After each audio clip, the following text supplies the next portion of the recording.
피청구인 대통령 윤석열을 파면한다. 이 권한은 어디까지나 헌법에 의하여 부여받은 것입니다. 피청구인은 가장 신중히 행사되어야 할 권한이 국가 긴급권을 헌법에서 정한 한계를 벗어나 행사하여 대통령으로서의 권한 행사에 대한 불신을 초래하였습니다. 피청구인이 취임한 이래 야당이 주도하고 이례적으로 많은 탄핵 소추로 인하여 여러 고위공직자의 권한 행사가 탄핵 심판 중 정지되었습니다.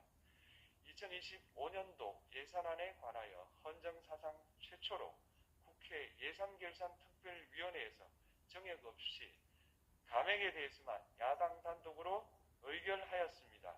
피청구인이 수립한 주요 정책들은 야당의 반대로 시행될 수 없었고 야당은 정부가 반대하는 법률안들을 일방적으로 통과시켜 피청구인의 제2요구와 국회의 법률안 의결이 반복되기도 하였습니다.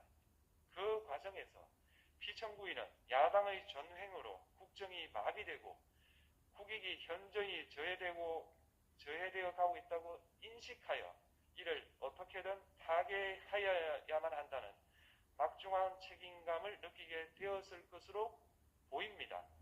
피청구인이 국회의 권한 행사가 권력 남용이라거나 국정 마비를 초래하는 행위라고 판단한 것은 정치적으로 존중되어야 합니다. 그러나 피청구인과 국회 사이에 발생한 대립은 일방의 책임에 속한다고 보기 어렵고 이는 민주주의 원리에 따라 해소되어야 할 정치의 문제입니다. 이에 관한 정치적 견해의 표명이나 공적 의사결정은 헌법상 보장되는 민주주의와 조화될 수 있는 범위에서 이루어져야 합니다.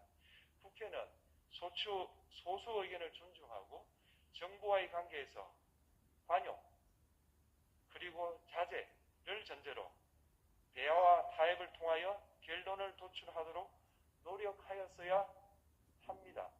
피청구인 역시 국회의 대표인 국회를 협치의 대상으로 존중하였어야 합니다. 그럼에도 불구하고 피청구인은 국회를 배제의 대상으로 삼았는데 이는 민주정치의 전제를 허무는 것으로 민주주의와 조화된다고 보기 어렵습니다.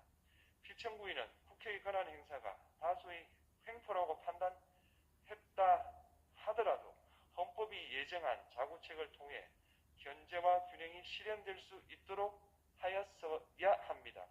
피청구인은 취임한 때로부터 약 2년 후에 치러진 국회의원 선거에서 피청구인이 국정을 주도하도록 국민을 설득할 기회가 있었습니다. 그 결과가 피청구인의 의도에 부합하지 않더라도 야당을 지지한 국민의 의사를 배제하려는 시도를 하여서는 안 되었습니다.